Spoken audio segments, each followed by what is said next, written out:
Avons-nous déjà réfléchi à la façon dont la foi se manifeste lorsque tout autour de nous s'effondre? Le livre de Daniel nous offre exactement cette réponse. Il raconte l'histoire d'un jeune homme de racine de sa patrie, sous la pression d'un empire puissant, mais qui reste inébranlable dans sa dévotion au Dieu d'Israël. Nous suivons Daniel de Jérusalem à Babylone, en passant par les changements de roi et de royaume. Chaque étape s'appuie sur les Écritures, car c'est là que l'on trouve le vrai poids du message. En parcourant ce récit, nous gardons à l'esprit les paroles de Michée 6:8, agir avec justice, aimer la miséricorde et marcher humblement avec Dieu. Le voyage de Daniel commence à un moment sombre et douloureux pour Juda. Dans les chapitres 1 et 2 du livre, nous lisons que la 3e année du règne de Joachim, roi de Juda, Nabuchodonosor, roi de Babylone, assiégea Jérusalem. Le texte est clair. C'est le Seigneur lui-même qui la livre Joachim entre les mains de l'ennemi, permettant ainsi la chute de la ville. Des trésors ont été pillés, des objets sacres emmenés dans des temples peines, et des jeunes hommes de la royauté et de la noblesse sont attendus comme prisonniers. Parmi eux se trouvait Daniel, probablement un adolescent, contraint de parcourir des centaines de kilomètres de Jérusalem à Babylone, d'une ville construite autour du temple du Seigneur à une ville remplie d'idoles et de pouvoir impérial. Lorsqu'il arriva à Babylone, tout autour de lui était nouveau, les murs, la langue, les coutumes, les dirigeants. Mais la véritable bataille n'était pas externe, mais interne. Nabuchodonosor ordonna à Ashpenaz, son officier en chef, de sélectionner de jeunes Israélites, des garçons sans défaut physique, beaux, intelligents, faciles à apprendre et bien éduqués. Ils suivraient 3 ans de formation pour maîtriser la langue et la littérature babylonienne. Ils recevraient de la nourriture et du vin directement de la table du roi, et même de nouveaux noms, liés au dieu de Babylone. C'était une stratégie calculée. Changer leur langue pour qu'ils pensent selon les termes de l'Empire, changer leur régime alimentaire pour qu'ils dépendent des ressources du roi, changer leur nom pour qu'ils absorbent une nouvelle identité. Au fil du temps, tout cela allait redéfinir qui ils étaient pourtant. Au milieu de cette pression progressive, le chapitre 1, verset 8, nous présente un moment calme et décisif. Daniel décida de ne pas se contaminer avec la nourriture et le vin du roi. Respectueusement, il demande la permission de ne pas consommer ces aliments et propose un test de 10 jours. Lui et ses amis ne mangeraient que des légumes et boiraient de l'eau. À la fin de cette période, ils étaient en meilleure santé et mieux nourris que les autres jeunes. C'est une histoire de fidélité. Daniel a tracé une limite où il pouvait obéir à Dieu avec un grite. Et Dieu a honoré ce choix, leur accordant la connaissance et la sagesse dans tous les domaines du savoir, en plus de donner à Daniel la capacité d'interpréter les visions et les rêves. Lorsqu'ils se présentent enfin au roi, ils furent considérés comme 10 fois supérieurs à tous les magiciens et enchanteurs du royaume. Pour de nombreux chrétiens d'ascendance africaine, ce passage résonne profondément. Vivre dans des cystes qui n'ont pas été faits pour vous, apprendre à communiquer dans des codes et des langues étranges, naviguer dans des institutions qui mettent constamment à l'épreuve votre foi et votre identité. Tout cela est une réalité proche. Daniel nous rappelle que la fidélité commence souvent par de petites décisions, par des choix invisibles sur ce que nous accepterons ou rejetterons. Bien avant tout miracle ou épreuve publique comme la fosse au lion au cours de la 2e année du règne de Nabuchodonosor, l'Empire fut ébranlé par un rêve. Le chapitre 2, verset 1, rapporte que le roi eut des visions qui le troublèrent au point de perdre le sommeil. Il savait que cela avait un sens, mais il ne pouvait pas le déchiffrer. Il convoqua donc ses magiciens, enchanteurs, sorciers et astrologues et leur fit une demande impossible. Ils devaient non seulement interpréter le rêve, mais aussi en révéler le contenu. Lorsqu'ils hésitaient, le roi augmenta la pression. S'ils échouaient, ils seraient mis en pièces et leurs maisons réduites en ruines. C'était un pouvoir absolu mêlant une profonde insécurité. Les sages de la cour répondirent honnêtement. Personne sur terre n'était capable de répondre à la demande du roi. Leur Dieu ne pouvait pas offrir ce que Nabuchodonosor exigeait dans sa fureur. Le roi ordonna l'exécution de tous les sages de Babylone, et cette sentence incluait Daniel et ses amis. Face à cette crise, Daniel n'a rigué ni par le désespoir, ni par la colère. Le verset 14 du chapitre 2 nous montre qu'il a répondu avec sagesse et prudence. Il a parlé à Arioch, le commandant en charge des exécutions, et a demandé du temps pour demander l'interprétation de Dieu. Puis il rentra chez lui, rassembla Anania, Michaël et Azaria, et ensemble ils firent la seule chose que Babylone ne pouvait pas contrôler. Ils prirent. Cette nuit-là, Dieu a répondu. Le ministre fut revenu à Daniel dans une vision avant de retourner au palais ou de parler au roi. Daniel s'arrêta pour adorer. Il bénit le nom de Dieu en disant « Béni soit le nom de Dieu pour toujours et à jamais, car il possède la sagesse et la puissance. Il revêt les choses profondes et cachées. » Lorsqu'il comparut devant Nabuchodonosor, celui-ci fut clair, Aucun sage ne pouvait expliquer le mystère que cherchait le roi, mais il y a un Dieu dans les cieux qui revêt les secrets. Daniel a refusé de s'attribuer le mérite et a pointe du doigt, au-delà de son don, directement vers le donateur, puis il a décrit leur œuvre. Le roi avait vu une grande statue, la tête d'or, la poitrine et les bras d'argent, le ventre et les cuisses d'airain, les jambes de fer et les pieds en partie de fer et en partie d'argile. Alors qu'il regardait, une pierre, telle sans l'aide de mains humaines, frappa la statue aux pieds, la brisant.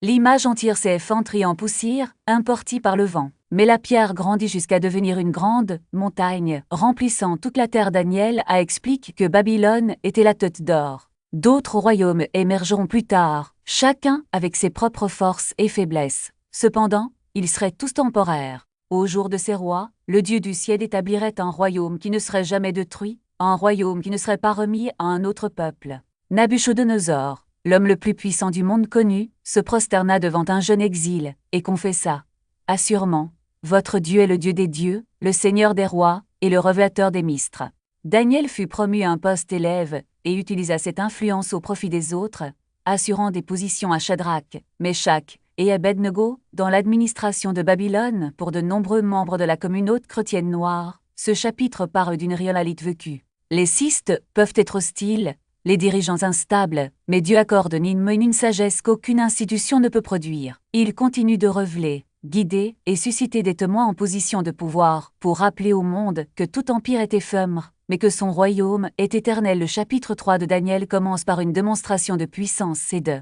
fierté. Nabuchodonosor érige une immense statue dorée dans la plaine de Dura et convoque les autorités de toutes les provinces de son empire. Un route annonce peur, le scénario change encore, mais la question centrale demeure. Qui gouverne réellement? Le nouveau roi, Darius, réorganise l'empire et nomme 120 satrapes pour administrer les provinces. Sur eux, il place 3 surveillants, dont Daniel. Par conséquent, son âme crite et sa sagesse le distinguent. Le texte dit qu'il y avait en lui un excellent esprit, et le roi envisageait de le placer à la tête de tout le royaume. L'envie des autres dirigeants s'enflamme. Il cherche une raison pour l'accuser, mais ne trouve aucune négligence ou corruption dans son travail. Alors il décide d'attaquer leur foi, sachant que Daniel priait 3 fois par jour face à Jérusalem. Ils convainquirent le roi de signer un décret. Pendant 30 jours, personne ne pouvait adresser de regard à aucun dieu ni à aucun homme, sauf Darius lui-même. Quiconque désobéirait serait jeté dans la fosse aux lions. Le roi, peut-être flatte à l'idée d'être vendre comme une divinité, signe sans se rendre compte du piège. Daniel ne change cependant pas sa routine. Lorsque le décret est publié, il continue de prier chez lui, les fenêtres ouvertes, comme il le faisait toujours. Ses ennemis le dénoncent, et Darius, se rendant compte qu'il a été trompé, tente de le sauver, mais la loi des Mèdes et des Perses était irrévocable. Le roi prononce alors l'une des phrases les plus douloureuses de la Bible: « Que votre Dieu, que vous servez continuellement, vous délivre. » Daniel est jeté dans la fosse, et une pierre est placée sur Elentri. Dario passe la nuit à jeûne, sans musique, sans dormir. À l'aube, court jusqu'à la fosse et crie: « Daniel, serviteur du Dieu vivant, ton Dieu, que tu sers continuellement, a-t-il pu te délivrer des lions ?» La réponse est claire: « Ô roi, vis éternellement. Mon Dieu envoie son ange et afferme la gueule des lions, afin qu'ils ne me fassent pas de mal, car l'innocence a été trouvée en moi devant lui, et devant toi aussi, ô roi, je n'ai commis aucun crime. » Daniel en sort indemne et ses accusateurs, ainsi que leurs familles, sont jetés au même endroit. La justice de Dieu n'est pas seulement rétributive, mais aussi réparatrice. Le même roi qui la condamne décrète désormais que tous doivent craindre, et vénérer le Dieu de Daniel. L'histoire ne se termine pas par une fin heureuse simpliste. Darius reconnaît la puissance du Dieu d'Israël, mais l'empire perse perdure.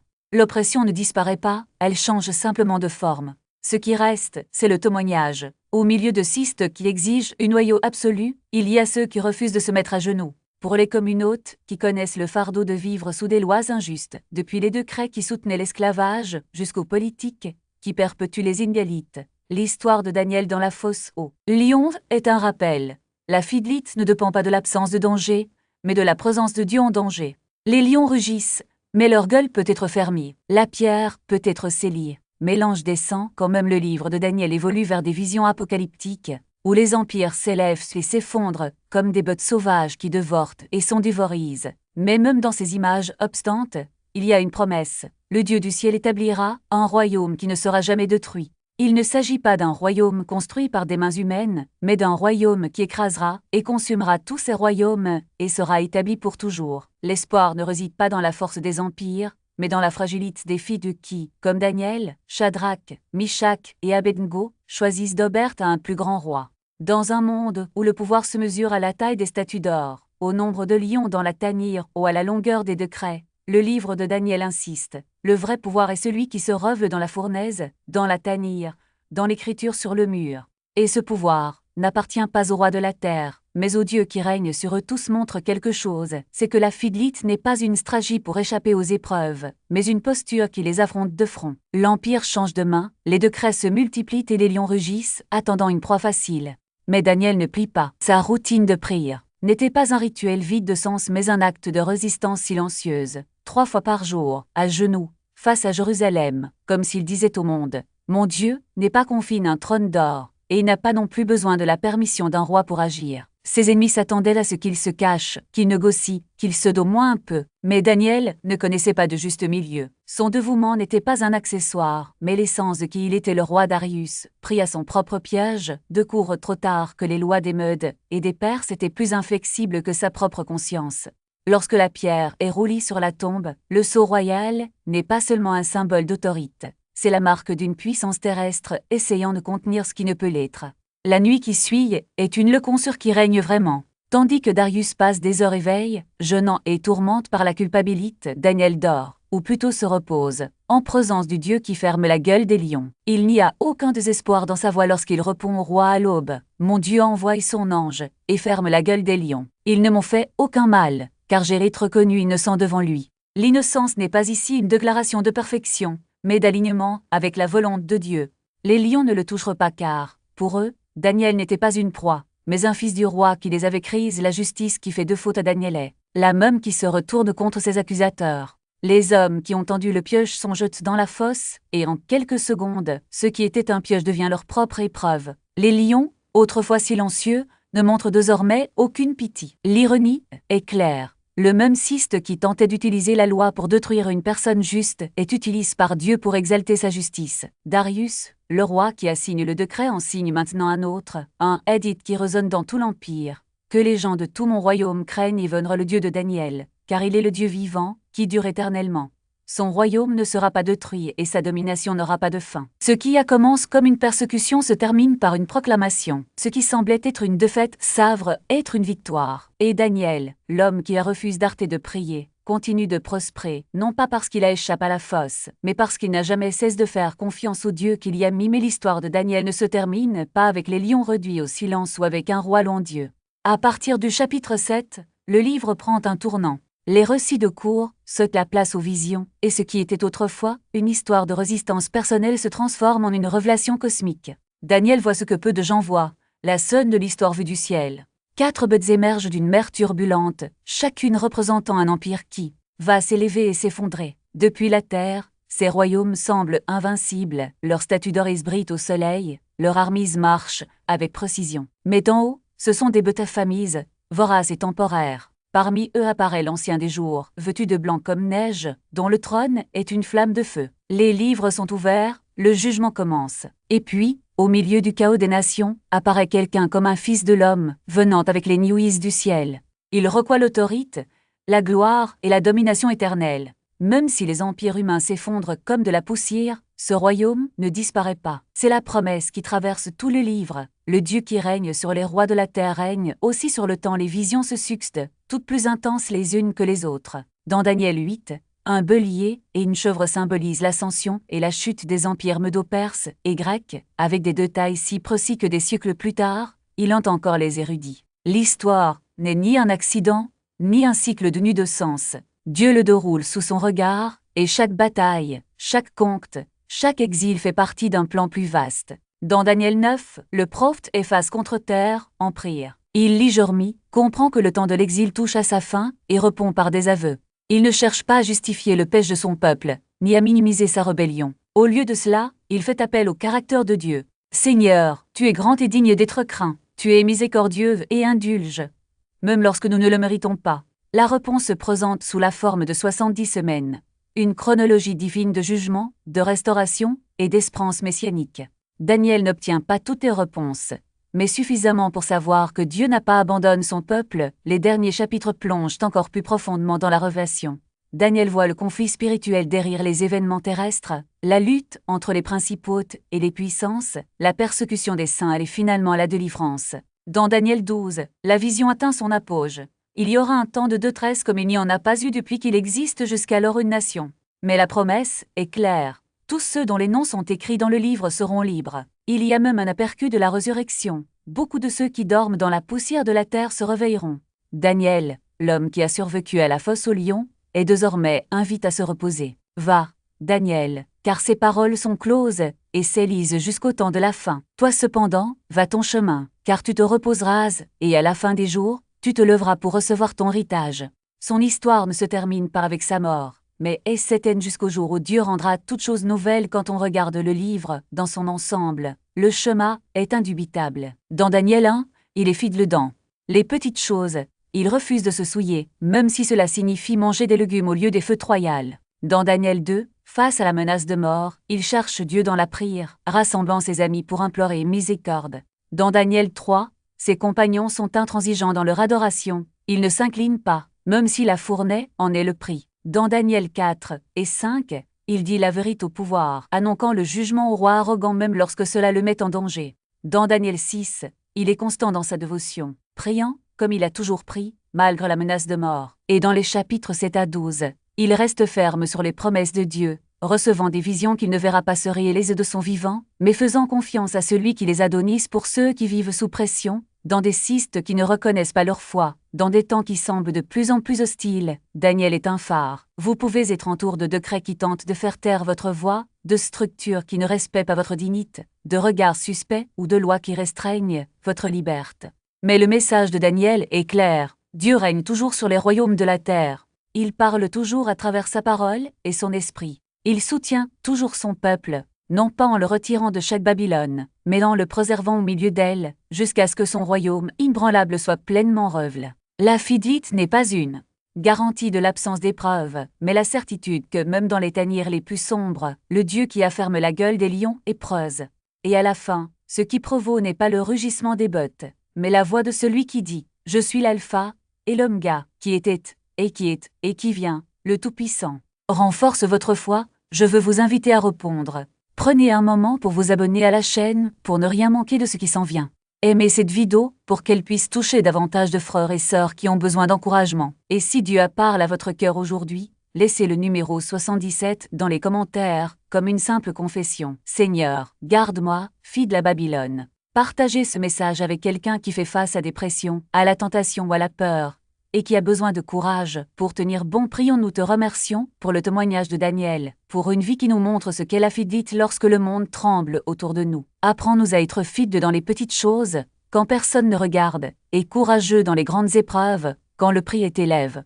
Renforcez chaque spectateur qui a l'impression d'être à Babylone en ce moment, entour de cystes qui ne vous honorent pas. Fortifiez ceux qui sentent la chaleur de la fournaise ou la menace de la fosse aux lions, se pressant de toutes parts. Seigneur, aide-nous à agir avec justice, à aimer la miséricorde et à marcher humblement avec toi, comme ta parole le déclare dans Matthieu 6, 8. Gardez nos cœurs stables en période de changement. Rappelez-nous que votre royaume ne sera pas détruit et que votre domination n'aura pas de fin. Ancre notre espérance en toi et fais de nos vies un témoignage serein et constant de ta puissance et de ta grâce.